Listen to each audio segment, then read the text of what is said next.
What is the deal, beautiful people? Hello there. I am back. Yes, he is. Yes, he is. My name is Ramon. I am Tuan. And we are back in the building with another episode of AMA.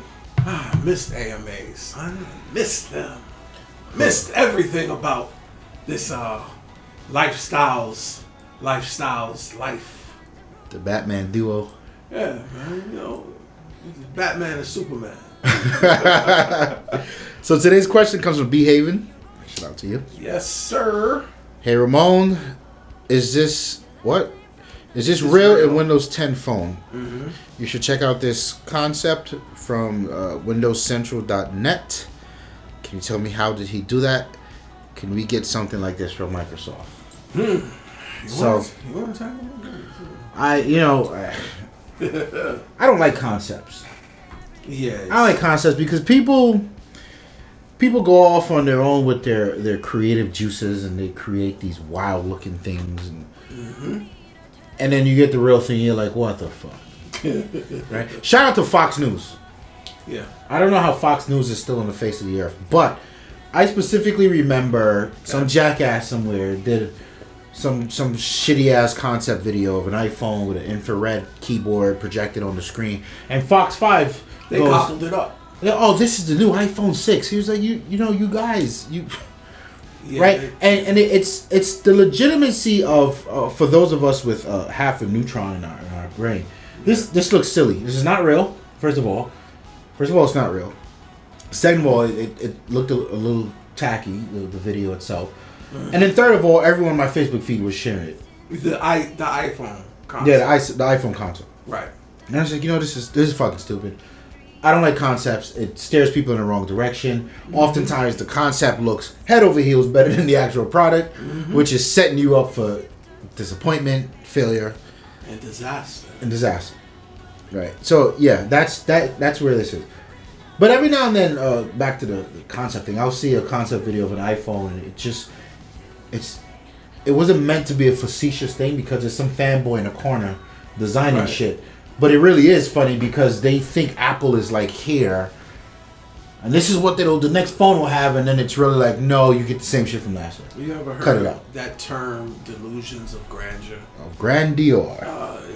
That is the epitome of what Apple, the Apple-esque department has displayed upon us all. Yes. And that buffoonery that was on Fox. And they had immediately recanted that newscast and stated that no, this is not the iPhone. I'll never forget it. Whatever. What was it, like the 5 or the 6? I think it was supposed to be the 6, but this video was around like a year and a half before the 6 actually came out. It was some craziness. And someone in all of their rights felt like, oh my God, I just did my homework. I went on YouTube and look what I found. Yo, I had people ask me about this thing. Yeah, don't ask me about that fuckery.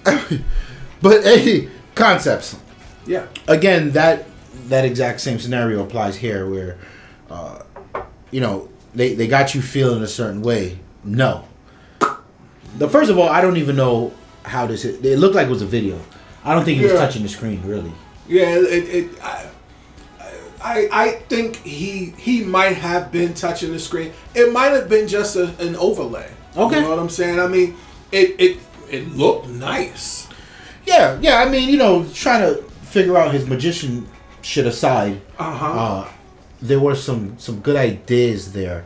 Oh yeah. But like for instance, I guess I saw it multiple times. I guess one example would have been the notification screen, right, where he pulled it down and there was information to the left or the right if you drag it left or right. Things like that. These are the things that I feel overcomplicates a UI, and I feel like it'll never work because people will never remember that there's things there. I don't remember, and to your point, I have an iPhone. God damn it. Yes, I have an iPhone 6S Plus, actually, and you know that I don't remember that it's pressure sensitive and that I can push and view. And why would you? Actually, a lot more apps. I tested it out the other day on my boss because he has a 6S. Right. a lot more apps support it. Like if you press and hold apps from the icons themselves, before it was only like 2 or 3, like the iOS, like the Mail app, Safari. Now things like WhatsApp does it. I think Instagram has it. So they came along, but yes, I get what you're saying. After a while, it's just like, oops, forgot. Whatever. Yeah, and another thing that I noticed is that the UI, well, I guess you want to call it the UI, it was running very slow. Now I got rid of my 1520, but I've experienced what it's like to have a 1520, and it's way more fluid, way more responsive than what we saw in the video, which further lets me know that this has got to be bogus. Now, again, does it say to Microsoft or whomever is watching, wow, that's a decent idea? Like some of what we saw wasn't actually plausible. It just didn't make much sense. Now, take for instance what did make sense, the dual screen. I thought that was cool. He had the menu up. That's a common one that we've seen in other places. Right. Android N has it now. Android, and you have the iPad. That Apple has it. LG was doing it for a while with their, what was it called? The G4, the G5. Optimum UI or whatever. Optimus UI. So, there were certain things that I saw that I thought was really cool, and and the Microsoft fanboy in me says, bring it, but the reality is, not happening. If it does, kudos to Microsoft for taking the advice of the little people, but outside of, this just being, I don't know, a gimmick. Yeah, a concept. I guess it's its own lane. Yeah, it's just a fan somewhere wishing and hoping. I don't see nothing wrong with it. Right, and I think a lot of the stuff I saw was flawed. It's too many steps, and I think that's what makes Windows Phone simplicity. Yep. The elegance of that simplicity, the tiles, how it's not an extra layer to get information. Here in this concept, we saw the same Force Touch thing that we saw in iOS, and too much and people forget, and that's part of what Android. And you talk to people, the average person, and say, why don't you use Android? It's too much going on. Yeah. What do you mean it's too much going on? A widget is too much going on? You're an idiot? Like, no, they're not an idiot. It's literally too much for them. Going on. People feel like an Instagram icon not moving on an iOS, it's much easier than an Instagram tile flipping, showing information on who just tagged you in the picture. Yeah. And that's how the idiot perceives it. And that's why the idiot made Apple the most valuable company in the world. Yes, they did. I don't feel, and then you look at stuff like that. I feel like he showed it on a 1520. 1520 by today's standards is a very dated piece of hardware.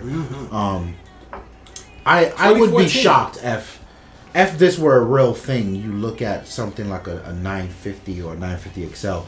If that hardware could run it fluidly, because truth be told, the latest builds of the Windows 10 mobile are now catching up to the performance of Windows 8, the fluidity.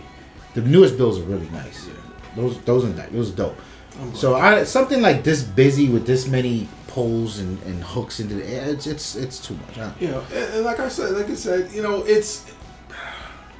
like the one of the first when he unlocked the phone and he picked the user. No, it was way too much going on. It again.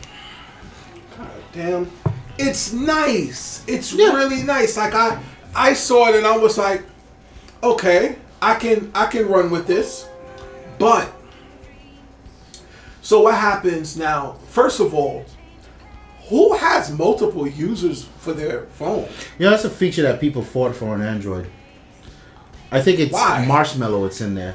Like you figure if you have a business phone, you can have a profile with your work stuff on one, and then you can you leave work, you log back into. And there's uses. I think there's use cases for it.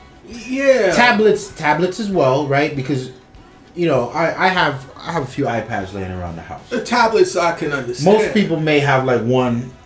Right. You got the kids, and there's 2 or 3 family tablets. you know, you don't want to have to always download your apps. Right. You want to just log into your profile and see your mail and yada yada yada. So I guess on the phone, I don't know. This is a use case though. Listen, little Jimmy get a hold of that device, and he sees you, he sees him, and he sees a plus sign. It's too much that can go wrong. Because I mean, I didn't see an unlock portion. It was just drag it down, slide, and it was that. Hey, listen, little Jimmy will get into your phone and wreak havoc. We don't need that. So.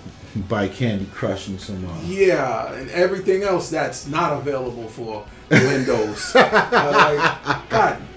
I think they got Candy Crush. I think Candy Crush is there. Like, actually, yeah, Candy Crush was one of the games that were running on iOS for a while, and they never announced it.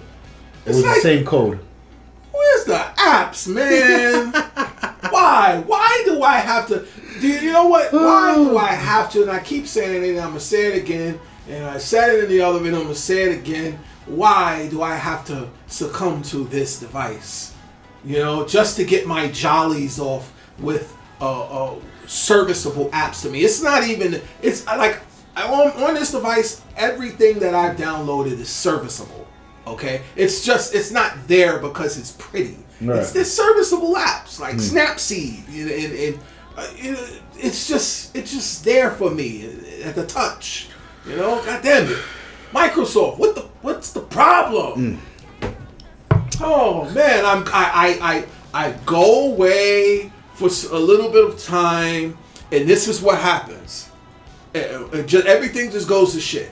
I don't know, man. Windows Phone is fucking up. It's like that Dave Chappelle skit.